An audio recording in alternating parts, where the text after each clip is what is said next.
Good morning everyone, I'm your Mommy Needs. So, tara, samahan niyo ako magluto ng Lucky Me Pansit Canton Calamansi at i-level up po ito ni Mommy Needs ngayong araw.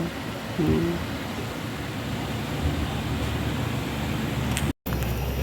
So, etong na nga pala, naka-ready na yung mga ingredients doon sa lulutuin kong Lucky Me Pansit Canton Calamansi. So eto na, inilis ko na sa balutan. Yung toyo lang yung kinuha ko, hindi ko sinama yung mantika. At yung pinaka seasoning ng Pansit Canton, hindi ko din siya sinama. So nag-prepare ako ng isang oyster sauce, ito. Tapos ginisa mix at pamintan duro. So yun yung magiging seasoning ko. Hindi ko na ilalagay yung seasoning ng Lucky Me Pansit Canton Calamansi. Tapos ito yung dalawang klaseng gulay na ilalagay ko. Pechay. Ito. Pechay bagyo ba to? At saka carrots. So napapainit lang ako ng tubig. So ito na nga pala yung pinaiinit kong tubig. So hindi na ako magigisa. So nag-init na lang ako ng konting tubig at ididiretso ko na yung pinaka noodles ng Lucky Me Pansit Canton. So yan, medyo kumukulo na. So lulutuin lang ni Mommy Needs na al dente yung Pansit Canton. So yan, pag al dente na, tsaka ko ilalagay yung gulay.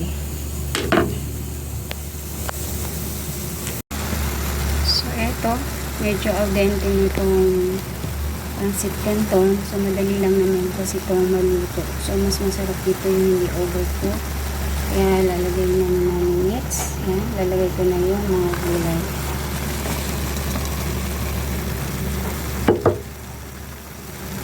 Mabilis lang kasi itong maluto. So, ganito lang po ako mag-level up ng aking Lucky Me Pansit Canton. Dito na po lumigisa para po less oil, less mantika. So, yan. So, ready na para ilagay yung mga seasoning. Tayong ginisa mix.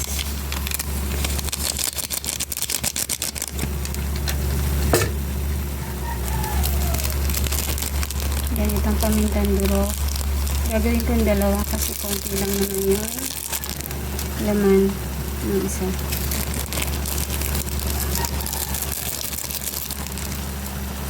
Last na ingredient, itong oyster sauce. Gamit ko nga pala is dapat putik. Mas concentrate kasi siya isa sa ibang brand. So yan, haluin ko lang.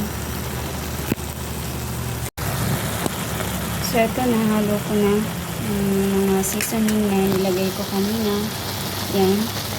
At ayos na ayos lang yung pagkakaluto ng noodles, ng canton, at ng gulay. Hindi siya overcook. So yun po.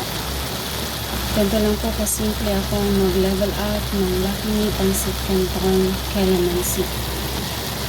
So, ready to eat na po. Kain na po tayo. Salamat po pala sa nagbigay po sa akin po nitong Lucky Me Pansit Canton Calamansi. Kasama po ito sa relief goods na aking pong natanggap mula po sa aking pong iglesia from Sis Ephraim Royals. Thank you so much po sa aking pong spiritual family at sa aking pong legal leader na naisama po ako para po mabigyan po ng relief goods. So, kain na po. Maraming pong salamat.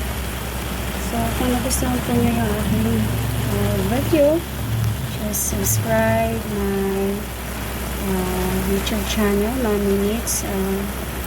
Please do watch all my YouTube videos na naka-post na po sa akin pong YouTube channel, and please comment, like, and share. Thank you so much, everyone. Thank you for watching. Have a blessed day. Bye.